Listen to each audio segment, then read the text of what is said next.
Today, we wrap up with the Cavaliers' Jared Allen. Jared Allen is a very good NBA center.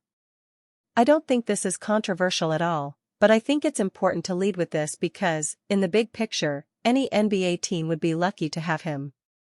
He's been an all-star, has finished in the top 10 in voting for the Defensive Player of the Year award twice and, in his 4.5 seasons with the Cavs as a full-time starter, he's averaged a double-double with 14.7 points and 10.1 rebounds. He also has nearly all the physical traits and intangibles you'd desire. He has really good size and length, plays with great motor, is a plus athlete and has a ton of give a damn about being a good teammate and playing with the right spirit. So, if he's productive, as all the tools you'd want in a big, and plays hard, what's the problem? Nothing.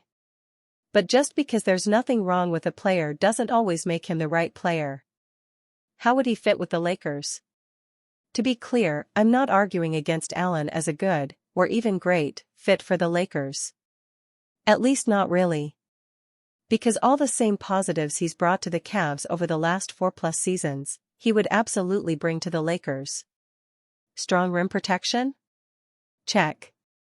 A wonderful pick-and-roll partner who sets good screens and is a great lob threat, but also can catch on the move, stop, pivot, and score with a hook or a banker off the glass. You bet.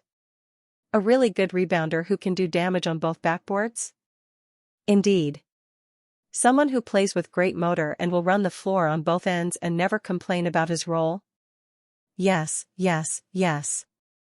There are no problems here.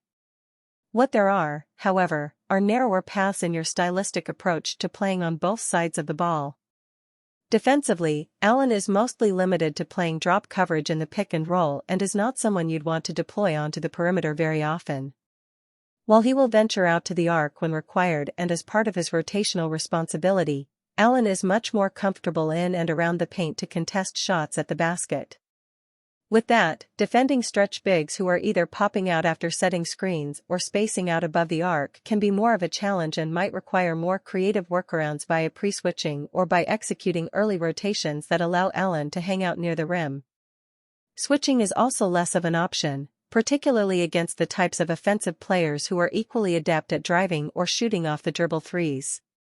Against the Pacers in the second round these past playoffs, Allen fell victim to Tyrese Halliburton's heroics down the stretch where the Indy star was able to create separation and get to the rim for big baskets on more than one occasion. There's no shame in getting beaten by the league's very best players, of course. But I think it's fair to wonder that on a team being constructed around Luka Doncic and for head coach J.J. Redick, a baseline level of effectiveness within switching defenses is going to be very important. And while it's debatable if Allen would clear that bar, this aspect of defense is probably the weakest part of his defensive profile, and accounting for that when trying to build a title team as a closing piece in Luka-based lineups, is a real question. Which brings me to: how much would the Lakers have to give up? Allen being as good as he is and as important as he is to the Cavs would, presumably, make his asking price very high.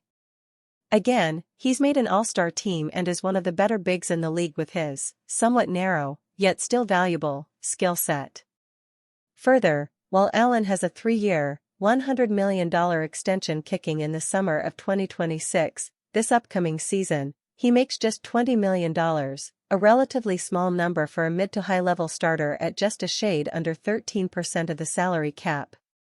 And even when accounting for his extension, which could be construed by some as pricey, as the cap is projected to go up 10% for the next several seasons, his deal will almost certainly be viewed as neutral to slightly positive if his production and general impact remains what it is. In other words, I do not expect the Cavs to be actively shopping him. And if they did ultimately put him on the market, it would be to get an equally impactful starter-level player who might better balance their roster rather than looking to offload him for a lesser return just because there is some duplication between him and Evan Mobley. How realistic of a target is he? Due to all of the above, I don't think Allen is a very likely target for this version of the Lakers. Not only would the Cavs drive a hard bargain to let him go, but the fit isn't quite as pure as it could be defensively, even though he's one of the better bigs in the league at what he does. Because, ultimately, if you're going to invest that much into a player from the standpoint of what you're going to have to give up to get him, what you're going to pay him on his contract moving forward, and what sort of minutes allocation those sorts of investments ultimately would require, the fit should be a bit cleaner than what Allen would provide. Again, this is nothing against Allen. If he fell into the Lakers' lap or if this team was dealing with different circumstances, I'd be celebrating his acquisition. But, considering all the factors and the possibility of finding better fits, I think the Lakers would do well to look at different options. Lakers GM Rob Pelinka opens up on NBA draft night and future offseason plans. The Los Angeles Lakers are in a critical offseason, and much work needs to be done to build a championship roster around Luka Doncic and LeBron James. In a recent chat with the media following this week's NBA draft, GM Rob Pelinka shed some light on the thought process this summer and revealed why they ultimately settled on Adou Thiero at number 36 with their lone draft pick. "We were super aggressive to begin the day, knowing we didn't have a first-round pick," said Pelinka via Spectrum. "Adou was projected by our scouts as a first-round talent, so we were able to convert 55, which is a late second-round pick to a high second-round pick to pick a player that we had projected in the first round. So it's almost like having the first-round pick that we traded out." The Lakers had to trade up to ensure that they could draft Thiero, and while they are keeping expectations reasonable for the young swingman, Pelinka says he sees great potential in the former Arkansas forward. "We just felt like one of the things we needed to address was to get younger and more athletic on the wings," said Pelinka. "Getting a player like Adou that can catch lobs from the corner when Luka is making paint decisions, I think, is gonna be special. Big shoulders, big chest, a guy that's going to play defense and add some physicality and athleticism to our roster. So, super excited about that." Pelinka agrees that Thiero is comparable to OG Anunoby, but he knows that it won't be enough to get his team where they want to be. Without a proper center, the Lakers can only go so far, and it's why they intend to dedicate these next few weeks to filling the position as best they can.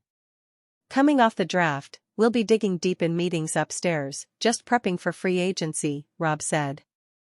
"As I said at the end of the year, we know one of the things we have to address is the center position, and that's clearly going to be one of our focuses as we begin the free agency period. We're looking forward to putting in the hard work and making sure we take care of all the needs on the roster to give JJ all the tools he needs to be great next season." Finally, the Lakers GM spoke on the trade market and confirmed that they will be very active in doing whatever they can to improve the team. "We're going to be super active and turn over every stone. Whatever resources the collective bargaining gives us, we're going to use them to the utmost. That's what we're gonna do. We have a couple of players with player options, and we'll get those decisions in a handful of days, and at that point, we'll know the tools we have to go out in free agency and fill out the roster." Pelinka gave up Anthony Davis in the Luka Doncic trade, and now it's time to capitalize on the deal by going all in on the championship pursuit. With limited flexibility, the Lakers might have to get creative to make the necessary upgrades, but Pelinka has shown that he's willing to do whatever it takes to get the job done. In just the first few weeks of the offseason, he's been busy with 3 notable signings, and there will likely be many more on the way. Despite Luka Doncic's commitment to weight loss, Paul Pierce shows zero faith in his defense. Luka Doncic is near perfect. In fact, he's one of the best in the league. He's young, talented, consistent, smart, and has the skill set to go down as an all-time great. But even the best have flaws, and for Luka, there are 2 main ones. First, his defense. He's never been known for locking down opponents or being a reliable presence on that end. Second, his fitness. Now, not everyone is built like the king, LeBron James, who still defies gravity at 40. Nor is everyone a workaholic like Kobe Bryant. But in all fairness, Doncic has struggled to meet NBA conditioning standards. It was even reported to be one of the reasons the Dallas Mavericks traded him to the Los Angeles Lakers this past February. It's not that the Slovenian superstar can't play heavy minutes or fails to perform late in games. He's one of the most clutch players in the league. However, weight concerns have been a consistent source of criticism, and Paul Pierce doesn't see that changing, even though Doncic has supposedly committed to trimming down. To his credit, Doncic has been working on his conditioning, and the results are beginning to show. For many, that's a step in the right direction. But Pierce remains unconvinced. On Ticket and the Truth, when Kevin Garnett brought up Luka getting in shape, the Celtics legend responded, "He gon' go out there and average 38 and 8. Same thing. That don't mean he going to be a better defender." Perhaps this is a wake-up call for Doncic to work on both his fitness and his defense this offseason. Luka becoming even a competent defender would elevate his game to another level, and could push the Lakers team closer to a title. At the same time, Pierce's dismissal of Luka's weight loss journey feels a bit harsh. After all, Doncic is putting in the effort, which means he's acknowledged that his conditioning needed work. And that deserves recognition. Charles Barkley shares a similar view on Doncic. No one can deny Luka's offensive brilliance. His ability to read the game, make the right passes, and control the tempo is elite. But his lack of defensive effort has always drawn criticism. And Pierce isn't the only one pointing it out. NBA legend Charles Barkley also believes the 26-year-old needs to step up on that end of the court. After the Lakers were eliminated by the Minnesota Timberwolves in the first round of the playoffs this year, Barkley weighed in on what Luka needs to do to elevate his team's chances next season. Unlike Pierce, he wasn't dismissive of Luka's efforts to get in shape. In fact, Barkley believes that improved conditioning could go a long way in helping Doncic reach the next level.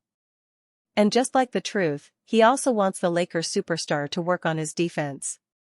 He said, "You're an elite player and you're getting ready to get $300 to $400 million. You've got to get in shape to earn that money, he can't guard anybody." Barkley stated that if Luka starts working on his conditioning, it'll also help him play better defense. As per the recent reports, the 26-year-old has been sweating it out in the gym recently. In a few months, we'll know what that does for his defense.